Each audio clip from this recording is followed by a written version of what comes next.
Welcome back to my crop talk your on YouTube channel and I am Himanshi once again with you. आज मैं आपके साथ discuss करने वाली हूँ इम्पोर्टेंट इन्वायरमेंट समिट का पार्ट फर्स्ट, क्योंकि ये वीडियो बहुत ज़्यादा बड़ी हो जाती है। बहुत सारे इन्वायरमेंटल समिट हैं जो कि बहुत ज़्यादा इंपॉर्टेंट है। सो ये जो वीडियो है इसलिए मैंने इसको 2 पार्ट में डिवाइड किया है, जिसमें फर्स्ट पार्ट में आज इम्पोर्टेंट इन्वायरमेंटल समिट की कुछ जैसे कि कोयोटो समिट हो गया, रियो समिट हो गया, इनके बारे में इन समिट्स के बारे में, या ये Rio+20 कॉन्फ्रेंस होगी, मॉन्ट्रियल कॉन्फ्रेंस होगी, इनके कन्वेंशन हो गया, इनके बारे में हम डिस्कस करेंगे। ठीक है, नेक्स्ट वीडियो में भी हम जो इम्पोर्टेंट जो कॉन्फ्रेंस या फिर समिट बचे हैं उनके बारे में हम डिस्कस करेंगे। सो चलिए वीडियो को शुरू करते हैं और जानते हैं सबसे पहले कोयोटो समिट या फिर मॉन्ट्रियल समिट या कॉन्फ्रेंस के बारे में। ठीक है, सो जो कोयोटो प्रोटोकॉल था वो अडेप्टेड किया गया था थर्ड सेशन से। कॉन्फ्रेंस हुई थी जो पेरिस में, ठीक है, टू द UNFCCC जो कि COP3 है 1997 में कोयोटो जापान में। कोयोटो जापान में किया गया था इसलिए इसका नाम कोयोटो समिट है। ठीक है, याद आपको यहाँ पे ये रखना है कि कौन से ईयर में हुआ था, कहाँ पे हुआ था। कोयोटो जापान में हुआ था, ईयर 1997, COP3 में था। ठीक है, और किस सेशन से था, कॉन्फ्रेंस ऑफ पेरिस में हुई थी वहाँ से। ठीक है, टू द UFCCC।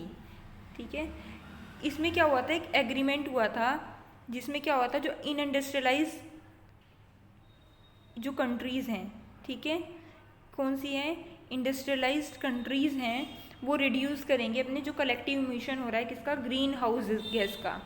ठीक है, 5.2% तक।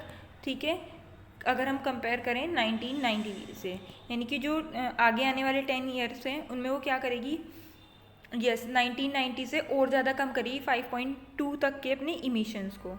जो कंपेयर किया जाए अगर इमिशन लेवल को, जो कि एक्सपेक्टेड किया गया था 2010 में इस प्रोटोकॉल के बिना, तो वो लगभग कितना हो जाने वाला था, 29% कट आने वाला था।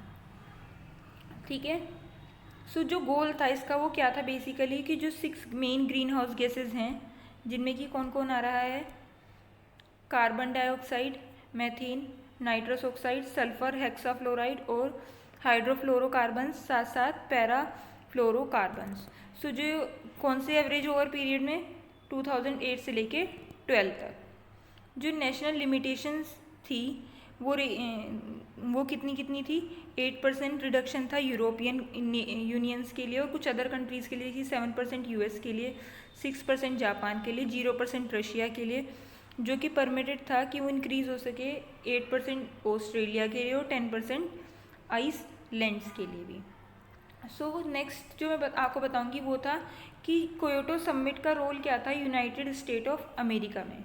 ठीक है, सो ये USA था वो प्रोवोक हुआ किसके लिए, वर्ल्ड वाइड क्रिटिसिज्म के लिए उसने, क्योंकि रिजेक्ट कर दिया था कोयोटो प्रोटोकॉल 2001 को। जो कोयोटो प्रोटोकॉल था 1997 वो रिसीव किया गया था कहाँ पे, बोन क्लाइमेट चेंज कॉन्फ्रेंस में 2001 में, जो कि बाइंड कर रहा था इन इंडस्ट्रियलाइज्ड कंट्रीज़ को, जो कि कट करना चाह रहे हैं किसको, ग्रीन हाउस के गैस के इमिशन को। सो जो US है यानी कि यूनाइटेड स्टेट है, वो लगभग 4% उसमें वर्ल्ड की पॉपुलेशन, यानी कि कुल 4% लोग जो वर्ल्ड के हैं वो US में रह रहे थे, लेकिन उनका सिर्फ कार्बन डाइऑक्साइड के इमिशन की बात की जाए तो पूरी दुनिया में जितना हो रहा है उसका 25% ओनली US कर रहा था। ठीक है, तो जो कंपैरिजन किया जाए अगर इससे, जो ब्रिटेन है, ठीक है, वो 3% कर रहा था। ठीक है, about the same as India, जितना कि इंडिया कर रही थी, जो कि सेकेंड मोस्ट पॉपुलर कंट्री थी वर्ल्ड में, तो कौन, ब्रिटेन। ठीक है, जो एक एवरेज अमेरिकन है वो 6 टन कार्बन डाइऑक्साइड प्रोड्यूस करता था, जबकि जो एक एवरेज ब्रिटेनियन है वो 3 टन्स करता था, और चाइनीज़ कितने करते हैं, 0.7%। यहाँ तक कि जो इंडियन थे वो कितने कर रहा है, यानी कि एक इंसान पूरी कंट्री में, ठीक है, 0.25 टन एनुअली, यानी कि पूरे साल में। ठीक है, इससे क्या हुआ कि नेक्स्ट जो रिड्यूसिंग इन्वायरमेंट, मतलब ये जो इमिशन है ये कहीं ना कहीं इन्वायरमेंट को रिड्यूस कर रहा था। ठीक है, तो इसको रिड्यूस करना बहुत ज़्यादा इम्पोर्टेंट था कि किसी ना किसी तरीके से इसके लेवल को क्या किया जाए, कम किया जाए। ठीक है, तो जो कोयोटो प्रोटोकॉल था वॉज बोन कॉन्फ्रेंस मीन्स जो सब्सटेंशियल कर्ब्स थे किसके, US इंडस्ट्रीज़ के, and the cost of US business could be heavy. ठीक है, तो क्या किया गया, इट वुड मीन्स जो फंडामेंटल चेंजेस हैं अमेरिकन लाइफस्टाइल में, साथ साथ जो आर्ग्यूमेंट हैं यूएस में, वो क्या थी, क्योटो प्रोटोकॉल्स की वजह से वो अनफेयर थी, है ना, पेनलाइज की, मतलब उसको अनफेयरली बोला गया जो अमेरिकन थे उन्होंने, और अमेरिका की इकोनॉमी के लिए भी, ठीक है।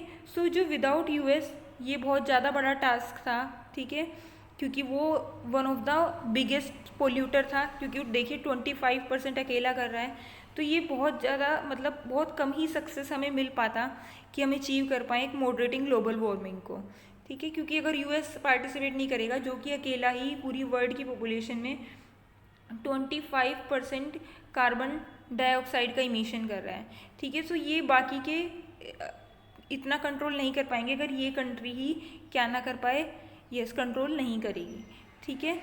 तो उस टाइम पे क्या किया गया, जो COP 6 थी हेल्ड की गई कहाँ पर, बोन जर्मनी में 2001 में, जबकि जो बोन 7 थी वो कहाँ पर हो गई, माराकेश मोरक्को में की गई 2001 में नवंबर में, जिसने फाइनलाइज किया कि जो most of the operational details हैं, prepare the stage for nation to ratify the protocol, ठीक है, यानी कि उन्हें इस प्रोटोकॉल को मानना ही होगा, ठीक है। सो यहाँ पर मैं कुछ स्पेलिंग मिस्टेक मेरे को दिखे हैं, एक तो यहाँ पर TO के बाद आई नहीं आएगा और फाइनलाइज्ड के बाद भी आई नहीं आएगा, जो लोग इससे नोट्स बना रहे हैं वो इसको करेक्ट कर लें, ये सिर्फ टाइपिंग मिस्टेक हो जाती है कुछ प्रेजेंटेशन बनाते हुए। सो नेक्स्ट है, जो स्टेट्स थे उन्हें स्ट्रॉन्गली आर्ग्यू कर रहे थे, including emission trading, joint implementations और साथ साथ क्लीन डेवलपमेंट मैकेनिज्म के लिए, जो लॉ कर रहा था कि इसको कि जो इंडस्ट्रियलाइज कंट्रीज़ हैं वो क्या करें, फंड करें इमिशन रिडक्शन के लिए, किसके, ग्रीन हाउस गैसेस के, ठीक है, यानी कि जो उससे रिलेटेड एक्टिविटी है उनको कम करने की, उसके लिए फ़ंड करें। डेवलपिंग कंट्रीज़ जैसे कि वो क्या करें, as an alternative to domestic emission reduction, ठीक है। इसी के साथ साथ इम्पोर्टेंट फीचर्स थे इस एग्रीमेंट्स के, जो क्या कह रहे थे, would be no quantitative limit on the credit, यानी कि अगर हम कोई भी क्वांटिटिव लिमिट नहीं होगी किसी भी कंट्री को कि वो क्लेम करे कि उन्होंने अपना कौन सा मैकेनिज्म यूज़ किया है, ठीक है, यानी कि हर कंट्री को मैं बेसिकली कहूँ तो क्या था, इमिशन को रिड्यूस करना था, उनका टारगेट क्या था कि जो इमिशन हो रहा है ग्रीन हाउस गैसेस का उसको कम करे, अब वो उन्हीं कंट्री के ऊपर था कि वो कैसे करेंगी। नेक्स्ट था जो रियो समिट ऑन और अर्थ समिट क्या है, ठीक है, इन 1992 जो यूनाइटेड नेशन कॉन्फ्रेंस थी कहाँ पर, अर्थ एंड डेवलपमेंट पे, जिसे हम रियो समिट या फिर अर्थ समिट भी बोलते हैं, was convened in Rio de Janeiro, कब हुई थी, 3 जून 14 तक हुई थी 1992 में, इसकी भी डेट याद रखनी है, 1992 में कब हुई थी, 3 से 14 जून तक हुई थी। 108 जो हेड्स थे स्टेट गवर्नमेंट के वो प्रेजेंट थे इस कॉन्फ्रेंस में, विच किसमें क्या, जो कि क्या था 172 गवर्नमेंट ने क्या किया था, पार्टिसिपेट किया था बेसिकली, ठीक है, और इसी के साथ साथ 2400 रिप्रेजेंटेटिव थे NGOs के जिन्होंने अटेंड की थी ये कॉन्फ्रेंस, ठीक है, जो मीटिंग थी 20 year after the first global conference of human environment in Stockholm, ठीक है। क्या हुआ था इसमें, जो समिट क्या फोर्स कर रहा था, रूल्स को पूरी दुनिया के लिए, वर्ल्ड के लिए, to ponder on the course of economic development, the world has been following the and receiving wave to check the destruction of irreplaceable nature resources and pollution of the planet, ठीक है।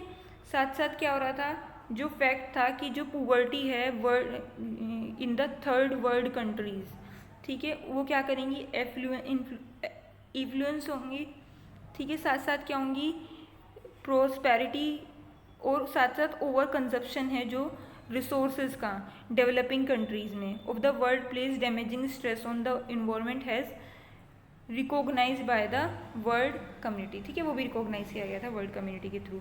साथ साथ जो अर्थ summit है examination था उसका relationship जो human rights का है, पॉपुलेशन का है, सोशल डेवलपमेंट का है, साथ साथ वुमेन वेलफेयर्स का है, साथ साथ जो ह्यूमन सेटलमेंट का है।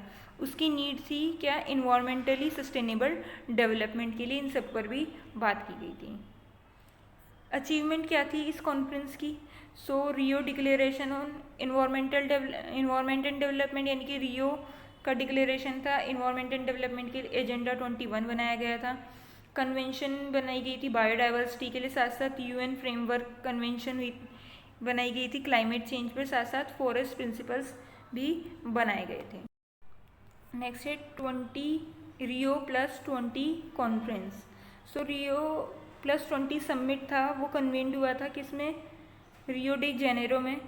ठीक है, कब हुआ था याद रखना, ये 20 से लेकर 22 जून तक 2012 में।